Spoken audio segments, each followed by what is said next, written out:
بونسوار، عاملين ايه يا حبايبي؟ يا رب تكونوا بألف خير وكويسين ان شاء الله. النهارده عندنا درس من اهم الدروس في الفرنسي، وكل سنه طبعا بناخده، بس كل سنه بيبقى اعلى او بناخد حاجات ازيد من السنه اللي قبلها.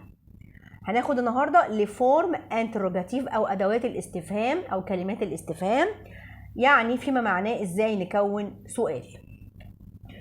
قبل اي حاجه بنقول بسم الله الرحمن الرحيم. اولا اول اداه استفهام عندنا احنا عارفينها اللي هي كي، وكي معناها من. تمام كده. كي معناها من، يعني مين. بنسال على شخص. في كي بارل يعني معناها من يتكلم، بنكتب اسم شخص وبعد كده بنكتب الفيرب اللي موجود في السؤال. يعني مثلا ايه؟ كي بارل، مين اللي بيتكلم؟ علي بارل، علي بيتكلم. او هنا بالشكل ده كده، كي tu، انت مين؟ بقول je suis منى، je suis مروه. انت مين؟ انا اكون مروه، انا اكون منى. كي يس، من هذا؟ وده السؤال بتاع العاقل. لما بنسأل على شخص عاقل بنستخدم كي يس. كي يس، من هذا؟ سي مون بير، هذا ابي. سي مون امي. بنزود حاجات علشان ايه؟ امثله تانية. ده صديقي مثلا، يعني ماشي. يبقى السي كي يس، ده السؤال للعاقل. ده السؤال للعاقل لما بنسأل على شخص عاقل، وبيجي كتير جدا. ده كده بالنسبة لكي. عندنا هنا بقى كاسكو سي. كاسكو سي، كاسكو، لا كاسكو لوحدها الأول. كاسكو لوحدها كده معناها ماذا أو ما. أما بقول مثلا إيه؟ كاسكو تشو في. كاسكو تشو في معناها أنت بتعمل إيه أو ماذا تفعل.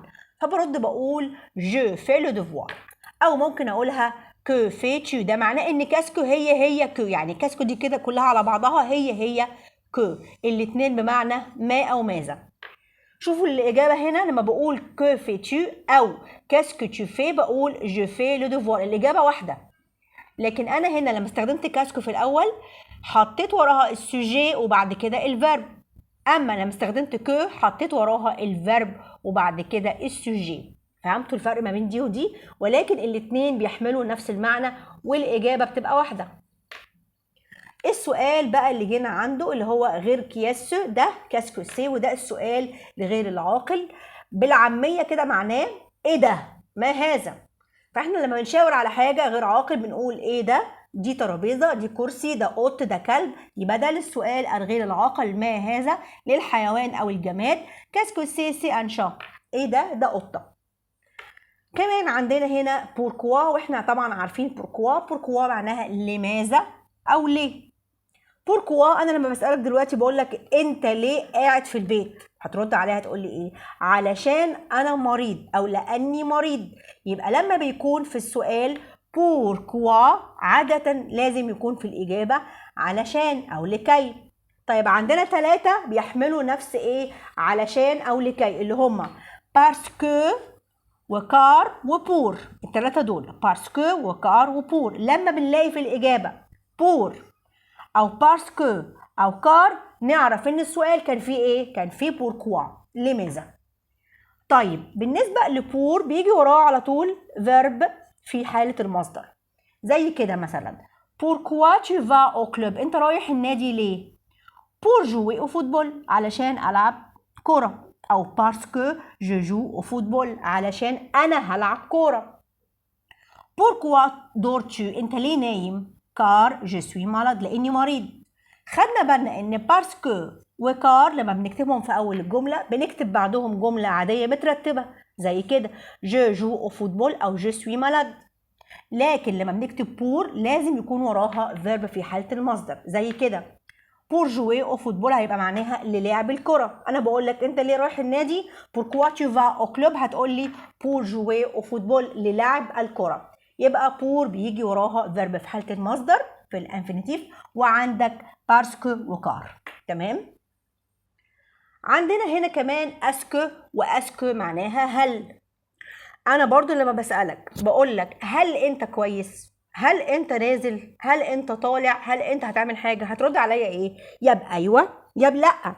يعني هتقول لي ايوه انا كويس، او هتقول لي لا انا مش كويس. يبقى لما بنلاقي اسكو في السؤال لازم يكون الاجابة فيها يا وي يا نو.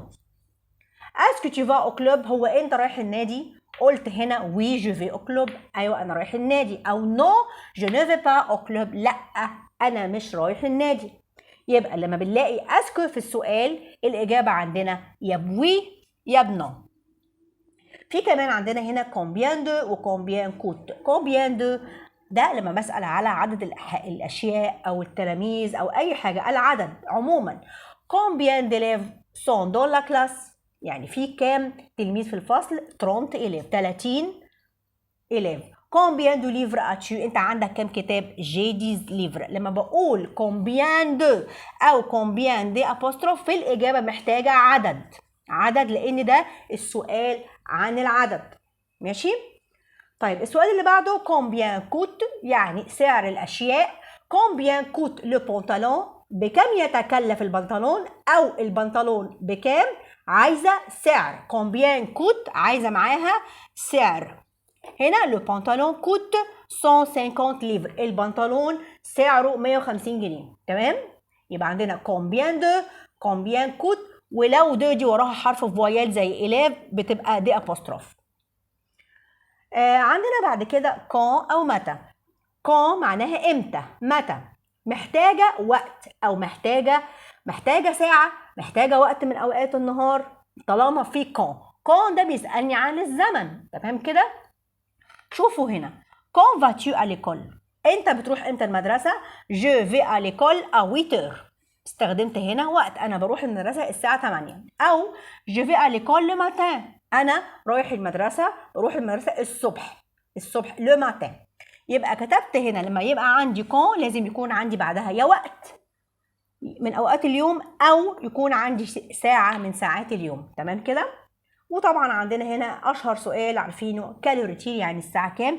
إلي 5 الساعه 5، إلي ميدي، إلي مينوي. الحاجات دي كلها احنا اخدناها قبل كده، السؤال عن الساعه. طب كالور، في بقى كالور. كالور دي معناها ايه؟ معناها ان انا بقول على الساعه كام. وعاده تسال إيه؟ مثلا على الساعه كام هنوصل، على الساعه كام انت هتوصل. كالور اريف تو، انت هتيجي على الساعه كام. هنا الإجابة كانت جاريف 8h. ماشي. يعني الفرق ما بين ده وده ايه؟ ده نسأل على الساعة نفسها، لكن ده بنسأل على ساعة ساعة معينة من اليوم، مش ساعة دلوقتي كام، لا ساعة معينة من اليوم هيحصل فيها حدث ما، حد هيوصل، أنا همشي، إحنا هنسافر، وهكذا. طبعا عندنا بقى ايه الأداة؟ كل. شوفوا بقى عندنا كام كل؟ عندنا 4 كلات.